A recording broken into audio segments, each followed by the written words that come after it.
noches a todos y a todas, bienvenidos a una nueva edición de Entrevistas de Paso, este ciclo de charla que hemos iniciado aquí con el servicio informativo del diario La Mañana en todas sus plataformas para dialogar con los precandidatos a diputado nacional que este domingo, nada más, falta muy poquito, van a estar, presentados ante la voluntad popular para participar de las elecciones generales de noviembre.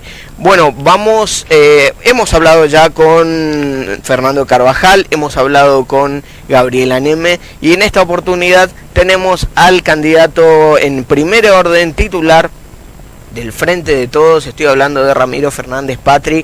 Ramiro, bienvenido, gracias por aceptar esta invitación y por sumarte a esta entrevista de Paso. Bueno, muchas gracias, Lisandro, a vos y bueno, a la empresa, a Claudia Abogado, a Bárbara Reed, que hace varios tiempos veníamos intentando encontrar la oportunidad y por suerte ahora se pudo dar. Bueno, ahora ya estamos muy cerquita, ya estás en el último tiempo de la campaña.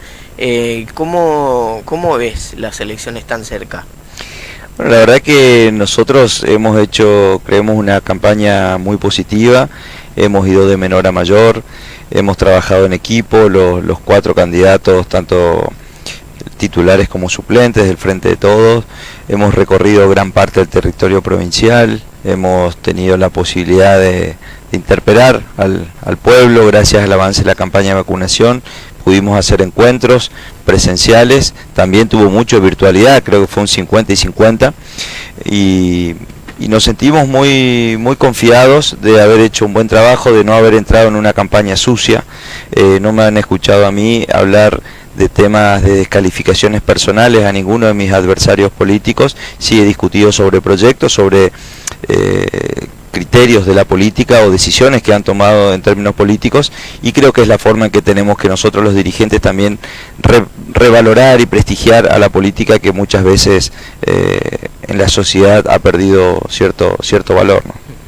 Bueno, ya conoces te voy a tutear para que sea más cómodo, por favor. Por supuesto. Ya conoces la dinámica de este programa, parte de las preguntas surgen obviamente de nuestra inquietud periodística, otras preguntas surgen de la inquietud de la gente, la hemos consultado a toda la gente durante los días previos y tenemos un mix de preguntas.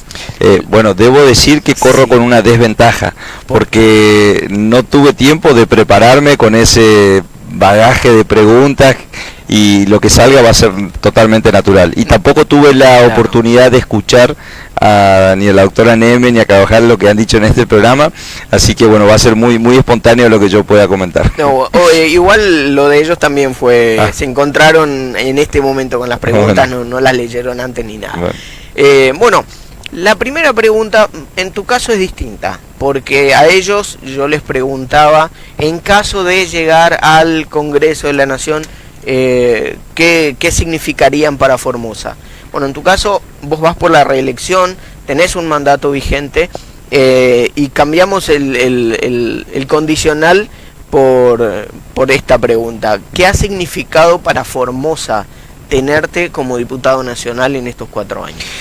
Bueno, me tocaron primero 2 años de ser oposición, porque me tocó el 2017 al 2019, que gobernaba Mauricio Macri, y después 2 años de oficialismo con el inicio de la pandemia y mucha virtualidad, digamos, en las sesiones.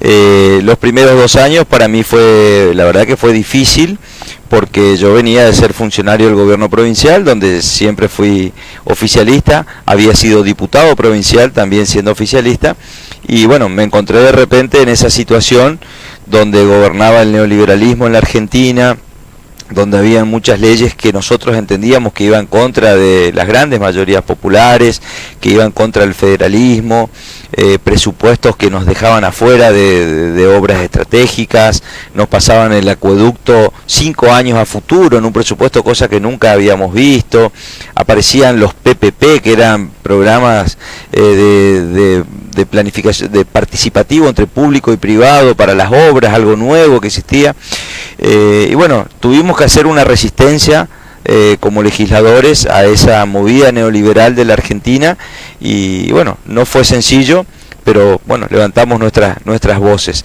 Y bueno, me recuerdo muy patente una sesión donde se iba a tratar el cambio de la fórmula de jubilación, que Mauricio Macri la modifica, y nosotros decíamos que esa modificación iba a ir en contra de los haberes jubilatorios, y hubo una manifestación afuera, hubo una represión, bueno, cosas que yo no había visto nunca. Es decir, nosotros estábamos acostumbrados que el Congreso era el lugar del pueblo, donde los balcones estaban llenos de gente, y de repente ellos no dejaban entrar a nadie al Congreso, los balcones no había nadie, y la gente que se manifestaba era reprimida afuera. Teníamos compañeros de bancada que han salido y han sido también reprimidos ahí. Entonces fueron situaciones muy fuertes, y bueno, y como te digo, después de los 2 años, ya con Alberto presidente, para nosotros fue acompañar leyes que creemos que eran en beneficio del pueblo. Aprobamos 13 leyes en el marco de toda esta pandemia, leyes económicas como el impuesto a las ganancias, que se le disminuyó a las empresas, se le disminuyó a los trabajadores. Pusimos una ley para condicionar cómo se tenían que comprar las vacunas en la Argentina, y ahí condicionamos al gobierno nacional que se tenían que comprar, pero siempre y cuando la legislación argentina era la que iba a determinar si hubiera un problema con la aplicación de alguna vacuna. Eso generó que Pfizer no quisiera vendernos la vacuna, porque ellos querían que sea bajo legislación norteamericana. Bueno, después se destrabó, se negoció, y hoy estamos recibiendo en Formosa la vacuna Pfizer también. Pusimos un condicionamiento, por ejemplo, para la deuda externa. Mientras que el gobierno anterior nos había endeudado sin pasar por el Congreso, Alberto, para devolver el dinero, nos pide por ley qué parámetros le íbamos a dar. Y bueno, también ahí pusimos condicionamientos, y le pusimos que si la Argentina vuelve a tomar deuda en dólares en el exterior, tenía que pedirle permiso al Congreso de la Nación. Bueno, yo trabajé en la ley de turismo. El año pasado se aprobó una ley de fomento y protección de la actividad turística, que fue impulsada por mí. Yo soy vicepresidente de la comisión, y bueno, la trabajamos tanto con Senado, con diputados, y también con el oficialismo, con el ministerio. En este momento estoy trabajando otra ley para la actualidad, también para el sector turístico. Y bueno, acompaño, pero también me gustaría aclarar que muchas veces quieren medir la productividad de un legislador por la cantidad de proyectos que presenta. Y presentar un proyecto no es nada fácil, no es nada difícil, digamos. Lo que tenés que hacer es tener el formato de un proyecto, cargarlo de contenido y presentar. Pero no se trata de eso. Es decir, uno, y más cuando uno es oficialista, uno busca que los proyectos realmente se conviertan en ley, y que si en ley no sea letra muerta, sino que efectivamente se cumplan. Porque hay muchos que presentan proyectos y parece que son los que más trabajan. Yo tengo muchísimas reuniones, por ejemplo, con este proyecto de la ley de turismo, sí, que si vos me medís, si presenté algo, y vas y no vas a prever ninguna ley, pero tengo, no sé, 10 reuniones llevadas con funcionarios del Ministerio de Turismo, con funcionarios del Ministerio de Economía, con senadores de la Comisión de Turismo, con intendentes, con gobernadores, para tratar con las cámaras, para tratar de llegar a un acuerdo, y que el día que se presente ya tenga cierto consenso y sea avalado, porque tiene impacto fiscal, tiene impacto económico. Sí. Entonces uno trabaja la ley de otra manera y después la presenta. Más allá de la presentación. Exactamente. Entonces, si vos me medís por las cantidades, y capaz que va a decir presentó poco, pero si medís por el trabajo profundo que está haciendo para que una vez que tengamos los acuerdos de todas las partes y realmente salga, porque acordate que una ley primero es aprobada en una cámara, luego va a la otra cámara que te la puede modificar. Sí. Y sí, tiene que volver y te la tiene que, y después tiene que ser promulgada por el presidente, que te la puede vetar o vetar parcialmente. Sí, entonces son todos acuerdos que uno tiene que ir haciendo. Bueno, además de este proyecto del turismo, en caso de acceder a un segundo mandato, a un segundo periodo, ¿qué otros temas están en la agenda que le interesa para llevar al Congreso? Mira, nosotros somos parte de un proyecto colectivo, yo no soy un candidato individual, no soy un proyecto personal. Entonces yo soy un candidato del modelo formoseño y que tiene una conducción muy clara, que es del gobernador Infran. Y a nivel nacional me referencio con Alberto y Cristina Fernández de Kirchner. Entonces, muchas de las leyes que yo voy a impulsar van a ser probablemente presentadas por el Ejecutivo Nacional, no van a ser proyectos míos, porque como te digo, soy parte de un proyecto colectivo. Lo que nosotros queremos es que hayan leyes que sigan ampliando derechos, que sigan federalizando los fondos, que haya más obra pública. No sé, por decirte, el ferrocarril es una necesidad para nuestra provincia. Bueno, vamos a acompañar y gestionar para que eso también sea una ley que esté en el presupuesto del año que viene. Hay obras que nosotros logramos que este año se incluyan, por ejemplo, por gestiones nuestras, que fue el acueducto que va a llevar agua del río Paraguay hasta Ingeniero Juárez, o del río Paraguay hasta Güemes por la ruta 86, que fueron gestiones que le hicimos con el gobernador y nosotros de la Cámara. O por ejemplo Repsa, que no tenía deuda con Camesa, era una de las pocas distribuidoras que no tenía deuda, y sin embargo en el presupuesto de este año se le condonaba la deuda a todas las distribuidoras que no habían podido pagar la energía eléctrica. Entonces nosotros hicimos gestiones para decir, al final nosotros que hicimos bien los deberes no tenemos ningún premio, y logramos 170.000 millones de pesos que vengan para Repsa, que hoy están yendo a parar a mejorar la red de infraestructura eléctrica y que también van a contribuir al financiamiento de la tarifa social, por decirte algunas medidas que nosotros hemos impulsado. Y vamos a seguir apoyando leyes que generen más empleo para los jóvenes, como vinimos aprobando, bueno, desde el turismo, que es una de las áreas que yo trabajo, también voy a seguir trabajando y hablando con las cámaras para seguir generando leyes desde ese sector. Necesitamos tarifas diferenciales para la energía eléctrica de Formosa, se lo manifesté en un Zoom antes de ayer. Ese es un punto muy esperado acá en Formosa, si se quiere. Claro. Se hace este paralelo con el sur y la tarifa del gas. Por eso ¿Es posible? Es bueno explicarle a la sociedad que en mi caso yo acompañé las tarifas del sur, pero cuando uno es legislador nacional, no es solo el legislador de los formoseños, yo soy legislador de todos los argentinos y me tengo que sensibilizar y ver cuál es la realidad de distintas partes de la Argentina. Claro. Me pareció pero justa. Un diputado nacional, digamos, representa puntualmente al pueblo de la provincia que lo elige. Me votó el pueblo de Formosa, pero yo represento a todo el pueblo, yo tengo injerencia en toda la Argentina, ¿no?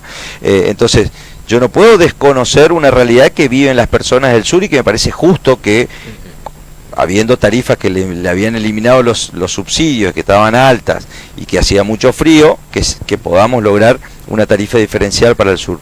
Como también es una forma de hacer lobby para que el día que yo necesito los votos necesarios para el norte, los del sur nos acompañen. ¿Lo ves posible? Sí, por supuesto que lo veo posible. Hay un cierto consenso generalizado.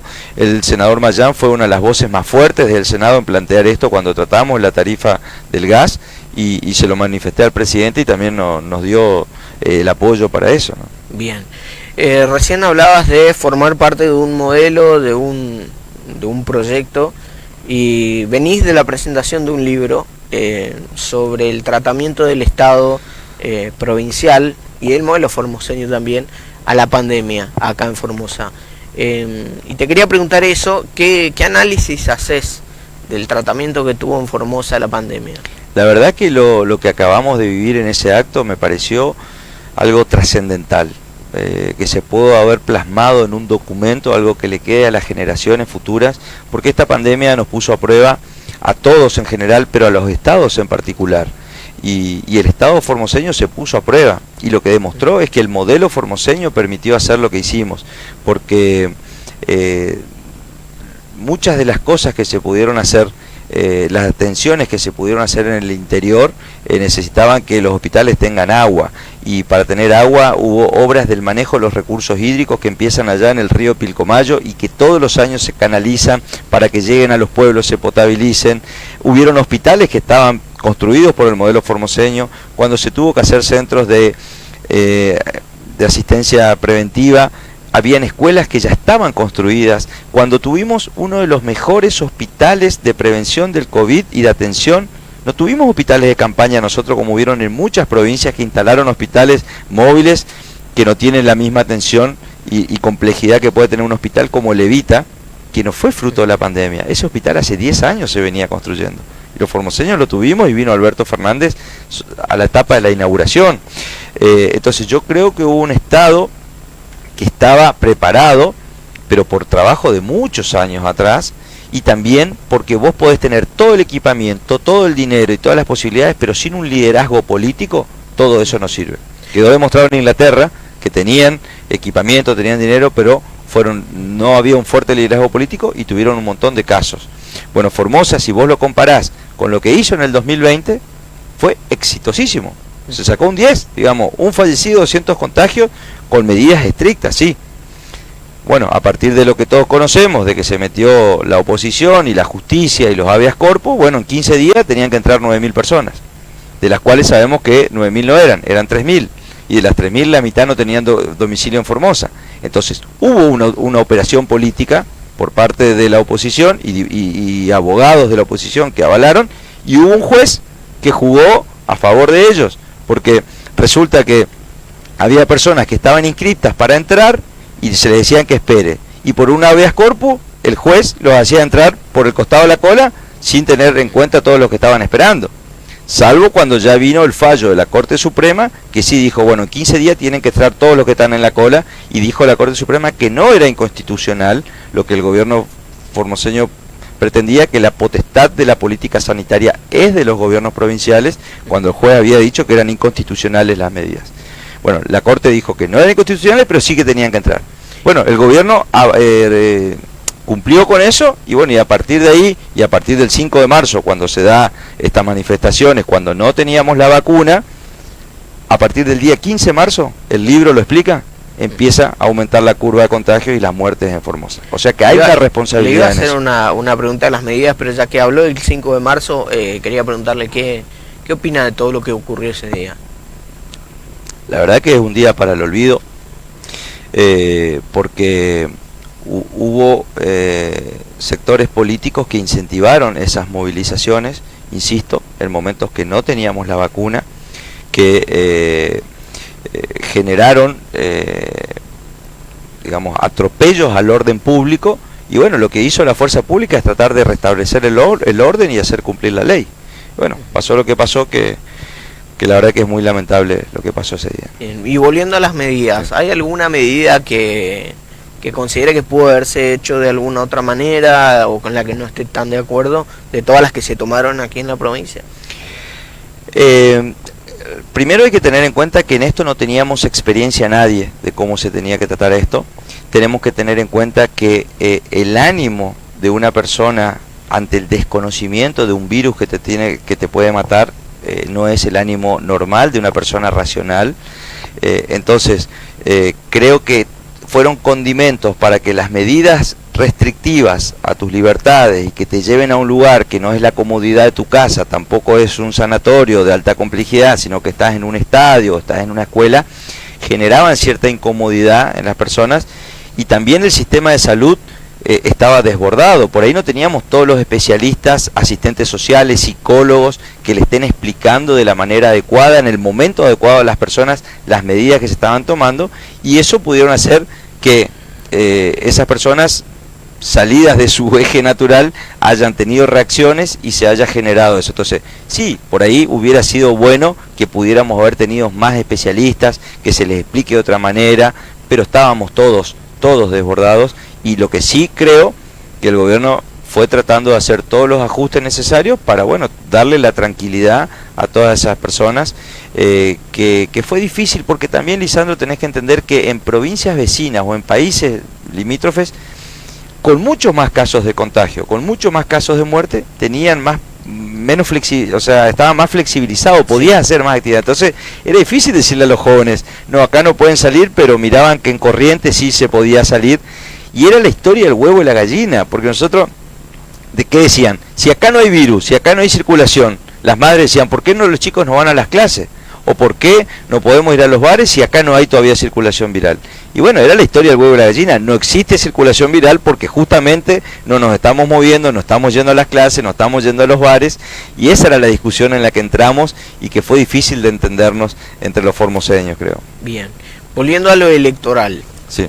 Hablábamos del 5 de marzo, hablábamos de las medidas judiciales, y esta es una pregunta que hicieron en redes sociales. ¿Piensa que las candidaturas de Carvajal y Neme son producto de un oportunismo político? Sin dudas. Son emergentes de la pandemia, ambos.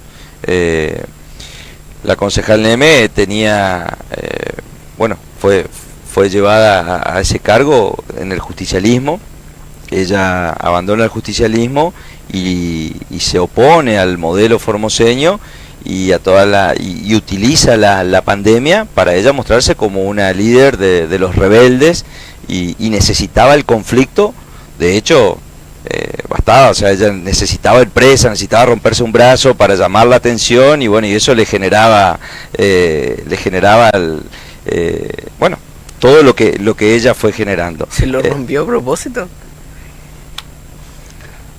Díganlo ustedes. No, te pregunto. Sí. ¿Y Carvajal? Y Carvajal, o sea, si él no hubiera sido candidato ahora, sí, podríamos tener el beneficio de la duda de que él no estaba haciendo política. Pero a un juez que se le vencía su mandato en diciembre y tomó esas resoluciones en concordancia con abogados del radicalismo, y él es un militante del radicalismo, y al poco tiempo él renuncia a la justicia para ser candidato acá y la lleva de segunda a una de las principales abogadas que hacía los habeas corpus, y presenta su candidatura en el bar que era el abanderado del ir en contra de las medidas y cuyo propietario era beneficiado por los habeas corpus que le aprobaba ese juez. Fueron todos los cabos que uno los ata y dice, esto evidentemente hicieron política electoral con fallos de la justicia. Bueno, otra de las preguntas de redes sociales, ¿cuál fue su rol durante la pandemia? Mi rol, bueno, yo soy un legislador nacional. La cuarentena empezó el 20 de marzo del año pasado, y a partir de mayo nosotros ya pudimos solucionar el tema de las sesiones, es decir, virtuales o mixtas. Desde ahí tuvimos una intensa actividad legislativa, tanto en comisiones como en sesiones. Por lo tanto, yo como legislador seguí trabajando permanentemente. A su vez, yo tengo una oficina acá en Formosa donde atiendo a la gente. En esas épocas no se podía atender mucho porque no se podía circular. Entonces era menor la atención personal, hacía gestiones. Y por otro lado, trabajé con los militantes de la salud y la vida, estuve en las escuelas, estuve armando camas, estuve limpiando baños, estuve atendiendo el sector. Recuerden que en enero de este año, cuando estaban restringidos los bares, yo me reuní con el presidente de FEGRA y bueno, me planteó sus necesidades, yo las elevé al Consejo del COVID y a los pocos días se logró una flexibilización y una apertura. Es cierto que después también tuvimos picos de contagio y tuvimos que también hacer algunos retrocesos, claro, pero estuve en permanente contacto con los sectores. Pasa que los sectores más, o los representantes más rebeldes, salen a decir que yo estuve escondido, que yo no estuve. Yo estuve en contacto con un montón de emprendedores y basta que miren mis redes sociales, que estuve visitándolo, estuve en contacto, estuve en Formosa, o sea que no desaparecí. Yo no salí de Formosa en toda la pandemia. Bien. No me fui a ningún lado más que estar acá. Bien. Volviendo a los candidatos adversarios. Bueno, cuando a los dos en su momento en esta entrevista de paso les preguntamos si debatirían y ellos dijeron que sí. De hecho lo habían invitado a la cámara, a vos sí, también te habían invitado a debatir. Sí. ¿Por qué no se dio ese debate? ¿Por qué considerás que no le aporta nada o le puede aportar algo a la discusión electoral en lo que queda un debate? El debate por sí no es una obligación, no es una obligación legal, pero sí estoy de acuerdo con los debates, creo que son positivos, son buenos, pero también se tienen que dar ciertas condiciones. Y lo que yo noté es que en ambos casos habían ataques personales hacia mí, pero justamente porque ellos buscaban posicionarse en el electorado chicaneándome. La concejal Neme dijo que a mí no me daba para un debate, dijo que yo no estaba preparado, que yo no decidía, que estaba puesto a dedo. Entonces, ¿para qué quería debatir conmigo si yo tenía todas esas condiciones? El juez Carvajal dijo que él estaba desesperado, que estaba ansioso, que necesitaba debatir conmigo. Y después salió a decir que yo tenía miedito, que no me animaba. A mí no me habrán escuchado decir nada de eso de ellos. Y por otro lado, tampoco los escuché hablar de modelos de provincia, de modelos de país. Era todo ir en contra del régimen de Infran, qué sé yo. Entonces, como no quería entrar en discusiones personales, me pareció que no estaban dadas las condiciones, y creo que lo más saludable, si realmente ellos hubieran tenido la intención de debatir, lo hubieran ellos entre ellos dos. Entre ellos. Porque ellos son los dos que se oponen a este régimen. Entonces ellos le tienen que explicar a la sociedad por qué hay que votar a Neme y no a Carvajal, que los dos son opositores. ¿En qué se diferencian?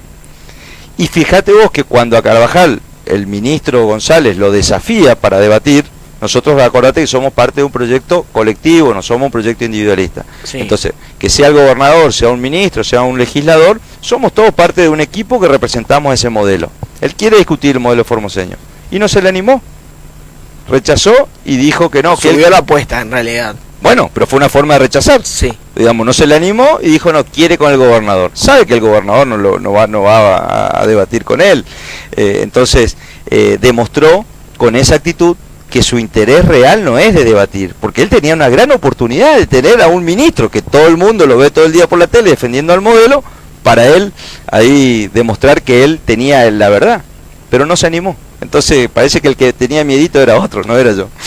Bueno, la siguiente pregunta es todo un desafío después de esta parte que estuvimos hablando, porque te voy a hacer la misma invitación que le hice a Gabriela Neme primero y a Fernando Carvajal después, que, bueno, recién dijiste, hubo muchos ataques hacia tu persona.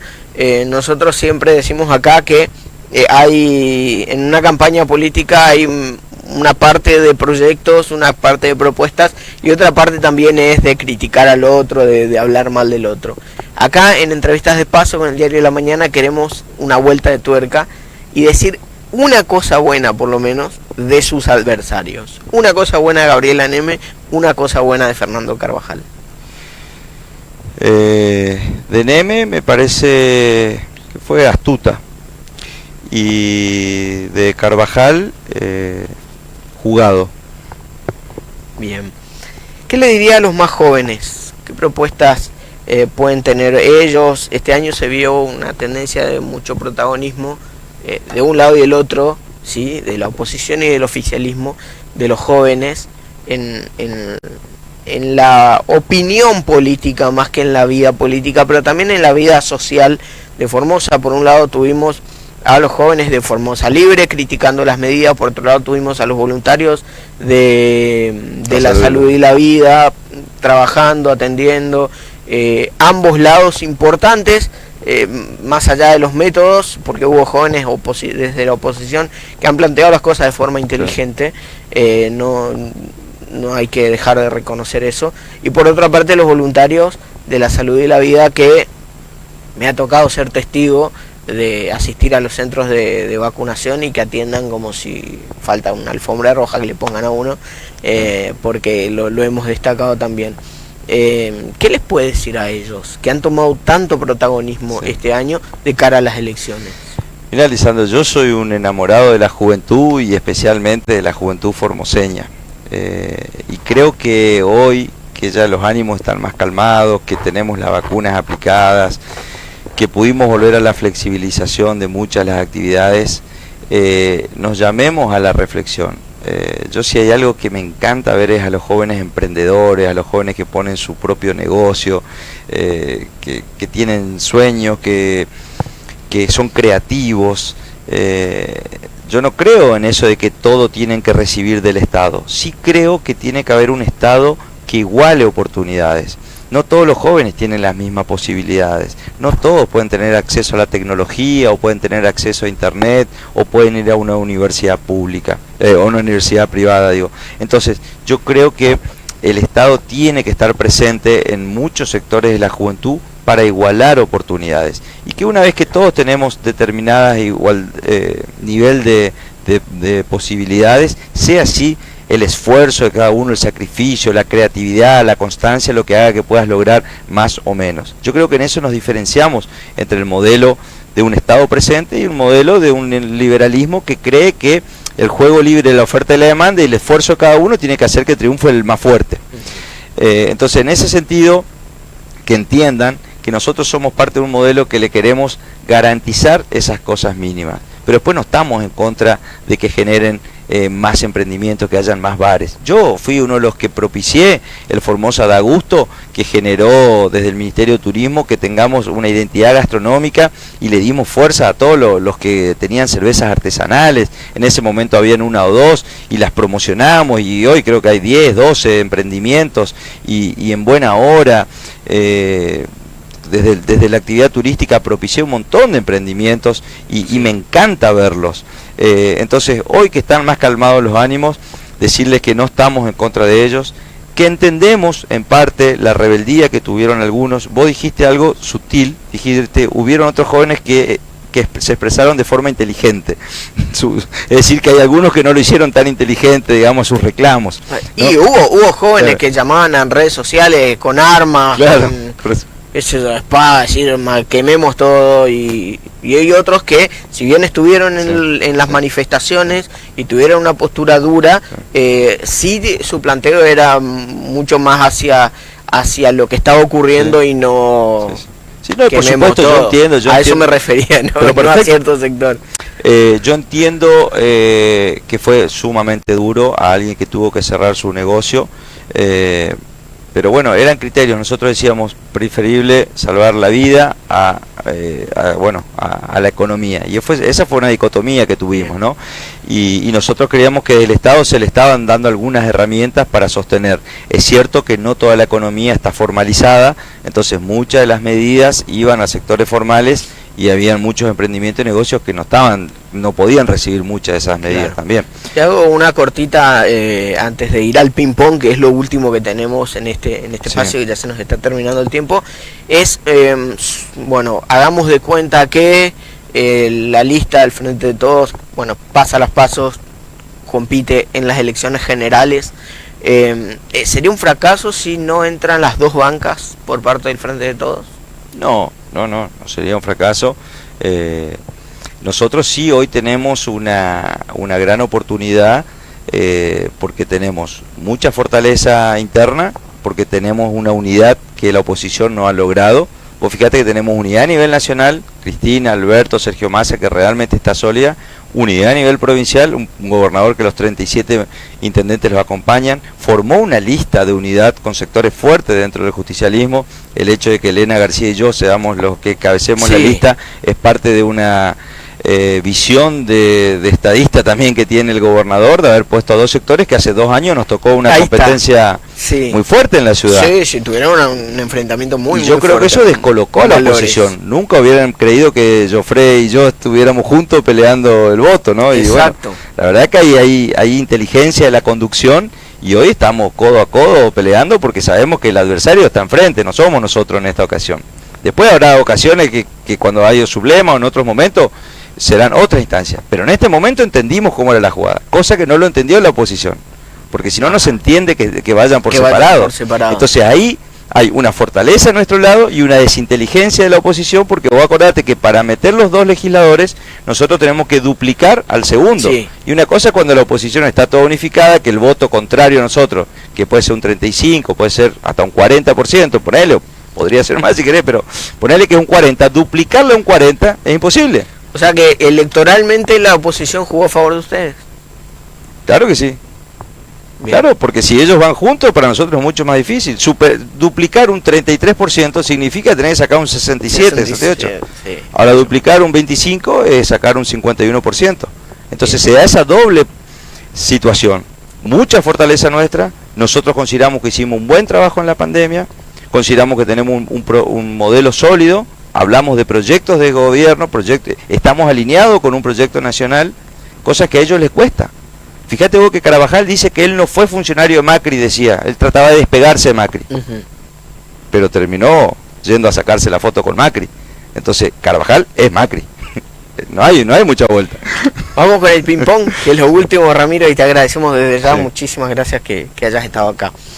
El ping pong es como todos los ping pongs que existen en el mundo periodístico. Una palabra que es pie para que vos me respondas lo primero que se te viene a la mente, ¿sí? Bueno. Justicia.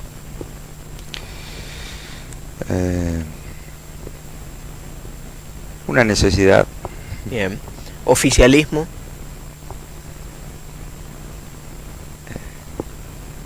Es una oportunidad de hacer el bien. Bien. Oposición. Control. Formosa. Una esperanza. Democracia. El menos malo de los sistemas. Reelección indefinida. Una oportunidad de elegir al pueblo. Alternancia en el poder. Enriquecimiento. Inflación. Un desafío a combatir. Bien. ¿Jóvenes? Una gran oportunidad. ¿Varados? Oh.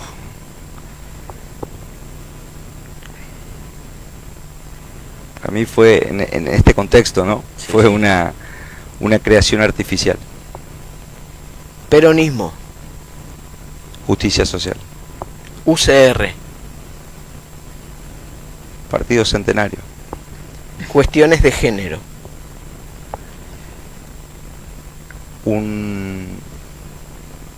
Una prioridad del momento. Muy bien. Ramiro, muchísimas gracias por Gracias sumarte a este Entrevistas de Paso. Le contamos a la gente, al igual que con los anteriores precandidatos, Ramiro no tuvo acceso a las preguntas, se las encontró de sorpresa. ¿Te sentiste bien? ¿Estuviste cómodo? Sí, por supuesto, me sentí cómodo, gracias a Bárbara, a Claudia, a vos, a todo el equipo. Bueno, mi intención es no ofender a nadie, siempre yo quiero prestigiar a la política, así que a mis adversarios políticos los considero circunstanciales adversarios. Tengo amplias diferencias de política, de criterios, de cómo se han manejado en la pandemia, pero siempre rescato al que elige la política como opción, y jugarse y meterse acá no es fácil, no es para cualquiera. Así Seguro. que siempre lo voy a rescatar desde ese lugar. Muchas gracias. Gracias a ustedes. Y a ustedes, muchas gracias por estar ahí, como en las anteriores ocasiones, por seguir esta entrevista. Compártanla, coméntenla con su familia, con sus seres queridos, con sus amigos, evalúen todas las opciones y sobre todo, este domingo vayan a votar con alegría y con responsabilidad, porque el voto no solamente es una obligación, es un privilegio enorme que tenemos los argentinos y los formoseños, y este domingo nuevamente tenemos que hacerlo valer. Nos vemos en las escuelas, en los centros de votación, con barbijo, con cuidados, pero sobre todo con el corazón bien democrático para elegir a las personas que nosotros consideramos que le van a hacer bien a Formosa desde el Congreso de la Nación. En realidad, para elegir ahora a los que queremos que estén en las elecciones generales de este año. Muchísimas gracias y sigan prendidos a todas las plataformas del Diario de la Mañana.